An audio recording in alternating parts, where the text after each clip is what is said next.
Ada banyak tapi tidak berkah, ada sedikit tapi berkah. Antum kerja, rahmatullah, kerja di pekerjaan misalnya, maaf, gajinya banyak, sebulan misalnya 20 juta, tapi sholatnya susah. Tempat lain gajinya 200 ribu, tapi sholatnya enak, baca Quran nyaman. Pilih mana? Sedikit tapi berkah, banyak tapi nggak berkah. Tidak ada pilihan ketiga, nggak usah nekat Anda. Pilih mana? 200 ribu gampang sholat, 20 juta susah sholat, pilih mana? Yakin? Bisa aja. Ya. Itu nggak mudah tuh, nggak mudah. Tapi orang beriman tuh tahu.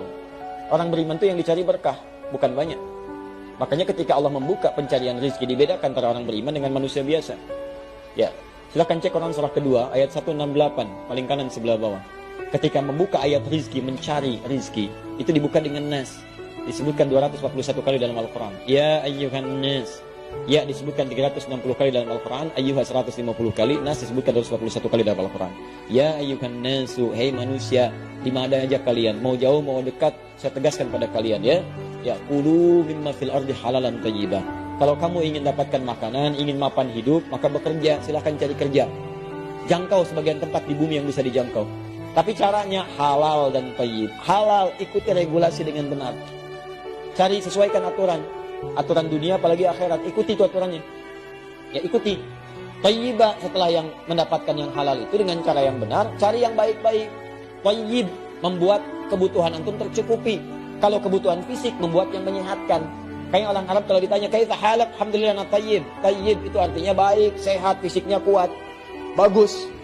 Alhamdulillah, thayyib. Nah kalau cari makan, sudah dapat antum dengan cara yang halal, ikutin, jangan korupsi, aturan negara diikuti, administrasi apa muslim atau syariat diikuti, dapat misalnya 10 ribu, pengen beli makan, cari dengan makanan itu yang membuat fisik sehat.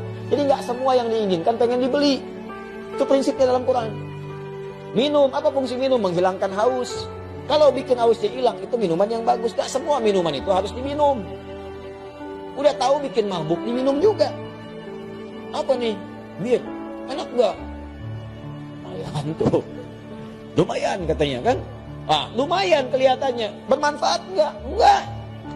Sudah tahu nggak bermanfaat? Nggak usah dikonsumsi. Itu nggak sehat. Tinggalin. Jauhi. Ini bukan bir. Ini vodka. Sama aja. Ini bukan vodka. Ini champagne. Udah sama aja. Buang. Nggak ada manfaatnya. Yang manfaat itu ambil. Ciri-ciri yang tidak berkah itu adalah kadang-kadang semua pengen dikoleksi. Ya, padahal belum tentu butuh. Ya, mohon maaf. Variasi itu boleh. Tapi berlebihan itu yang tidak boleh. Aduh, mah minum dong. Apa pak? Sayang, jus. Jus apa? Buah naga. Oh ya udah. Buah naga yang di mana? Yang di Cina. Oh, pengen ke Cina beli buah naga aja. Balik, bikin capek. Makanan mau makan, mah nasi goreng dong. Ya, tinggal di Lampung. Iya pak, depan tadi persenjangan depan, Kebon Sirih. Kebon Sirih ke Jakarta, masya Allah, terbang dulu ke sana. Berangkat dulu malam-malam mengejar Kebon Sirih, nyampe sana tutup. Yaudah. Nafsu tuh namanya. Ya, nah orang beriman beda, yang dicari keberkahan.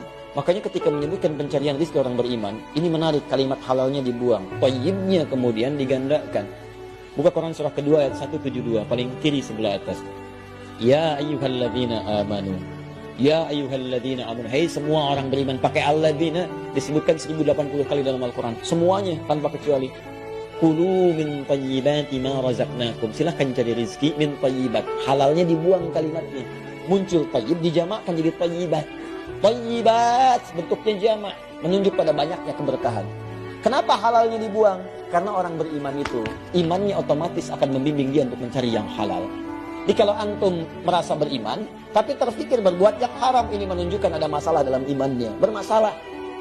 La yasriqul mu'min indama yasriq fahuwa mu'min. Orang beriman itu gak akan mencuri. Saat mencuri ada iman dalam dirinya. Ini menandakan iman tidak akan mendorong perbuatan maksiat. Paham? Kalau antum mencari rezeki begini, kepikir yang halal, yang berkah, gak apa-apa sedikit yang penting berkah, maka Allah akan lipat gandakan berkahnya. Dilipat gandakan. Min thayyibati, kami banyakin tuh manfaatnya. Berkah itu banyak manfaat. Bahkan hebatnya, yang sedikit ini kadang gak pernah kepake. Saya punya teman dulu di Libya. Berangkat ke sana sama-sama. Orang awak teman kami itu. Kiting. Dia bawa $50 pak. Berangkat ke sana. 4 tahun. nggak kepake. $50 4 tahun. Nggak kepake. Bahkan dia berusaha berkhidmat dengan uang ini, membalas jasa ibundanya, saya pengen hajikan ibu saya. Dan berhasil. Ada keluarga penghafal Quran. Itu Masya Allah, luar biasa itu. Saya sering sampaikan kisah ini karena inspirasinya bagus.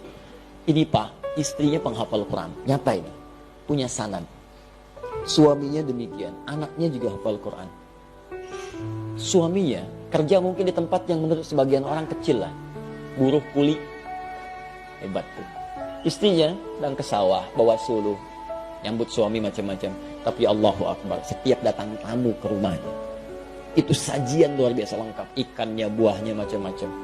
Dan dengan bahagia yang dia katakan, Alhamdulillah ya, Allah kasih Abi luar biasa. Setiap pulang bawa uang banyak, 500.000.